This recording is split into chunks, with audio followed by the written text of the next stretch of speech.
In 5, 4, 3, 2, 1.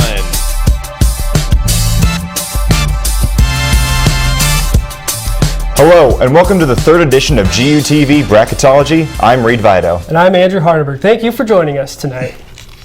GUTV Bracketology is all about bringing the GUTV family together to celebrate the NCAA tournament. It is also time for us to gather donations to help our program to continue to excel. Thank you to those who have already donated. To donate, go to commerce.cashnet.com/URGUTV to help us out.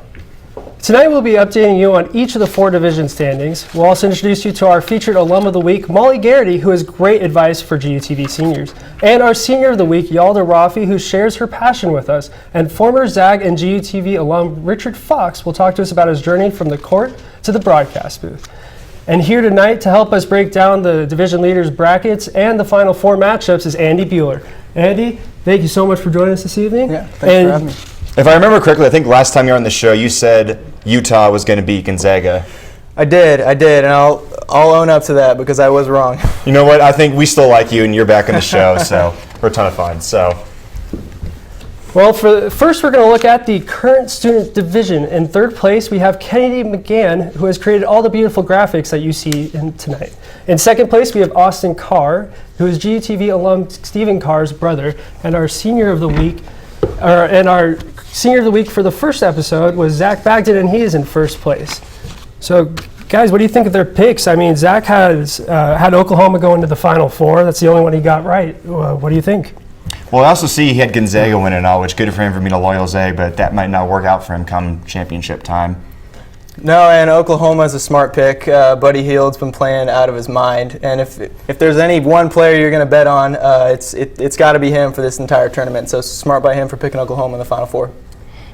Yeah. And I believe, for like other current students, like I think Zach was the only one who had a team that's actually in the Final Four now. So it's interesting how that turns out. Well, moving on for the alumni of the week. In third place, we have Steve Murphy, who actually is working in-house for the Gonzaga basketball team, so I'm sure he's able to apply that basketball knowledge. In second place, we have Rob Harris, graduated last year, old classmate of mine, not a student. He is now a multimedia journalist in San Angelo, Texas, and he was hired by tonight's alum of the week, which was Molly Garrity. And in first place is Kenny Pravitz.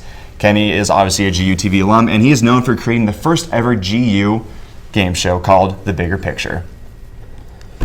Now let's take a look at their picks. Here we have in first place. That's Kenny, and he had two picks for the Final Four. He had Oklahoma and North Carolina.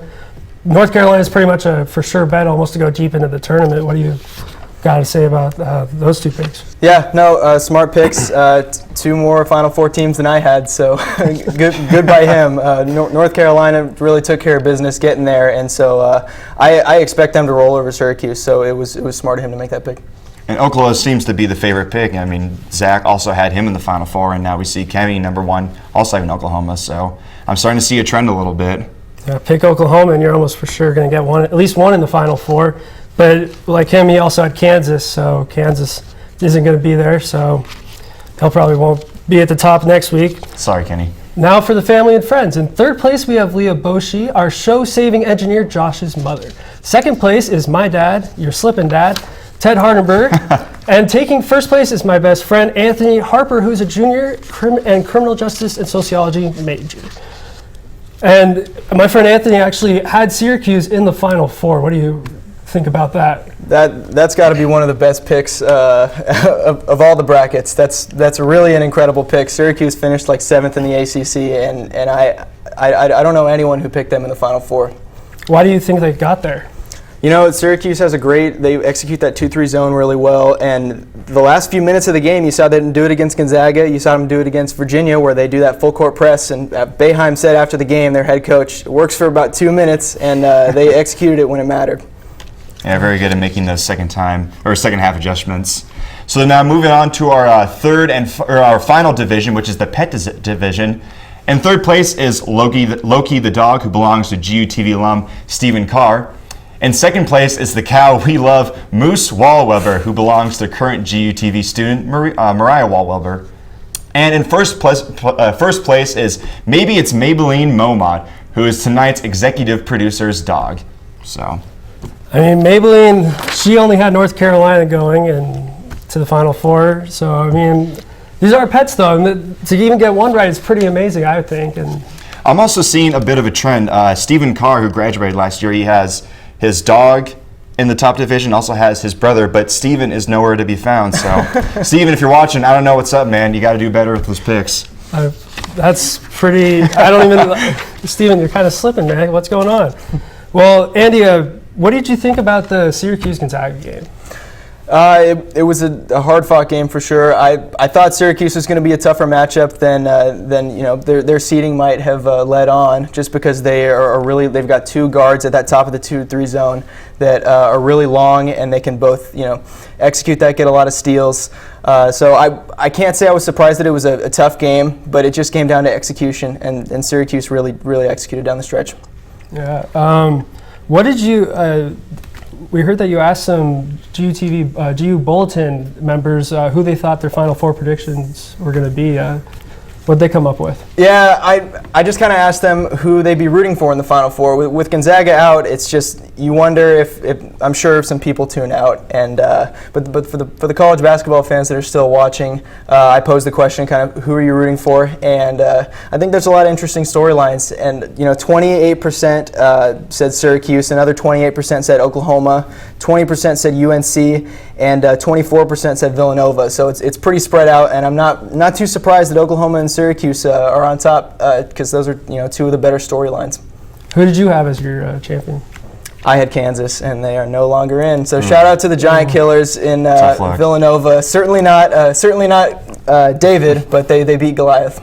Who do you have winning out of the Final Four teams? Well, now that I can readjust since I didn't get any teams, I think Villanova's going to pull it out. Those guys are playing with a ton of fire. When they played Miami, when they blew Miami out in the Sweet 16, Miami shot like 55% from the field, and Villanova still blew them out. So if you're the Miami coach, you look at those stats without this final score, and you say, well, yeah, we probably won, but they got blown out, and Villanova's playing really well.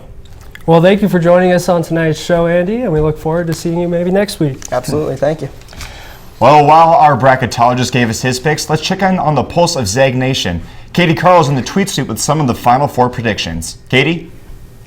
Thank you. Final Four is one of the hardest things to pick, with choosing between 64 teams and only 4 of them making it.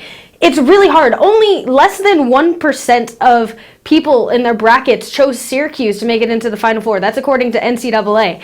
So here's Stephen Carr. He made it onto Twitter, but didn't make it into the top 3. So he says, I chose North Carolina to win it all back in November, and I'm sticking with that. Being able to pick a team all the way in November is definitely big creds to Stephen Carr.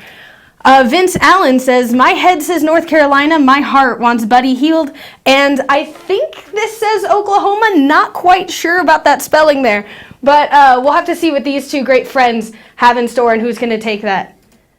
Don Isherwood says, I hope Syracuse will win because it will make Gonzaga look better. We all want Gonzaga to do well in next season, and by Syracuse winning, that could definitely up our potential in rankings for next season. Francis says, whoever wins Villanova versus Oklahoma.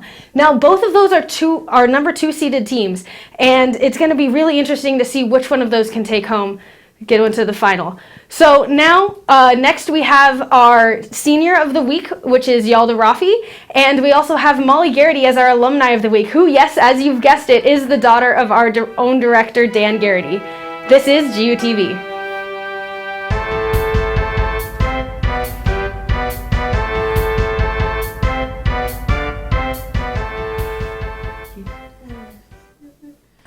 That was a long smile.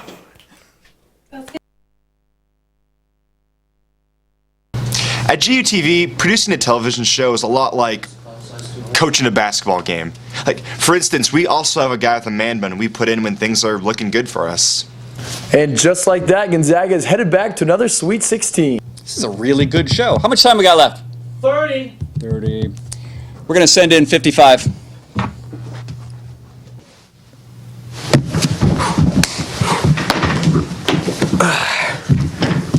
I'm Scott Weller. Thank you for watching GUTV. Oh! Let's go! Clear. Human is special and important because it creates this community of acceptance and love that's based on faith, whether that's you're struggling in faith or you're excited about it. We just have a space for you to come and share and be in community with other people. Students should go on the retreats to get away from the busyness of life and schoolwork, to rest and be filled up. We have weekly things that students can be a part of that also help out with that, with being filled up, with getting away from just, the busyness of life. But retreats force you to be in that. And it's an incredible way of meeting friends that you've never met on campus, or branching out and hearing from other people's perspectives. We love people, and we have tea and cookies sometimes, and we're really nice. So come and say hey.